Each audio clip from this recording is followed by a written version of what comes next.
हुदहुद को हज़रत सुलेमान अलैहिस्सलाम से सज़ा मिलने वाली थी, लेकिन वो एक ऐसी खबर लेकर आया था जो तारीख का रुख बदलने वाली थी।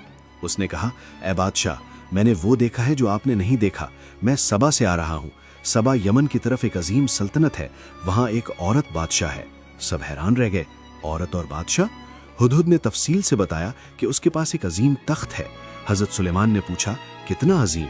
रिवायत में आता है कि वो तख्त सोने का था, हीरो और जवाहरात से सजा हुआ, 40 हाथ लंबा और 40 हाथ चौड़ा। हुदहुद ने आगे कहा कि उसे और उसके कौम को हर चीज दी गई है, दौलत, सल्तनत, ताकत, सब कुछ। मगर फिर हुदहुद ने वो बात कही जो सबसे ज्यादा दर्दनाक थी। उसने कहा, मैंने उन्हें देखा कि वो सूरज को सजदा कर रहे हैं, अल्लाह को नहीं।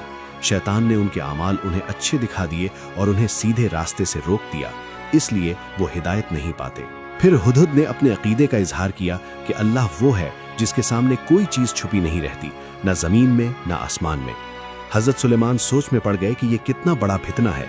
फिर हजरत सुलेमान ने फरमाया, हम देखेंगे कि तू सच कह रहा है या झूठ। उसके बाद उन्होंने एक खत लिखा, हुदहुद को दिया और कहा, ये खत ले जा और उनके पास डाल दे, फिर हटकर देखना कि उनका जवाब क्या होता है।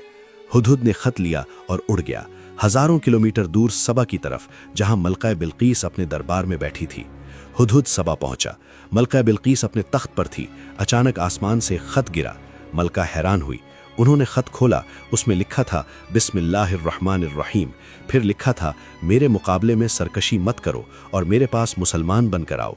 मलका बिल्कीस घबरा गई। इतनी ताकत, इतना यकीन। उन्होंने अपने वजीरों को बुलाया और कहा, ए सरदारो, मुझे एक अजीम खत मिला है। सब ने मशवरा किया। कुछ ने कहा जंग करो, कुछ ने कहा तोहफे भेजो। मलका समझदार थी। उसने सोचा, पहले देखती हूँ ये कैसा बादशाह है। मलका बिल्कीस ने तोहफे भेजे, सोना, चांदी, हीरे, जवाहरात। सफीर हजरत सुलेमान के पास आए और तोहफे पेश किए। हजरत सुलेमान ने देखा और मुस्कुरा दिए। फरमाया, क्या तुम मुझे माल से मदद देते हो? जो अल्लाह ने मुझे दिया है वो इससे बेहतर है जो तुम्हें दिया गया है। फिर सख्त लहजे में फरमाया, वापस जाओ उनके पास। हम उनके पास ऐसे लश्कर के साथ आएंगे जिसका वो मुकाबला नहीं कर सकेंगे और हम उन्हें वहां से जलील करके निकाल देंगे।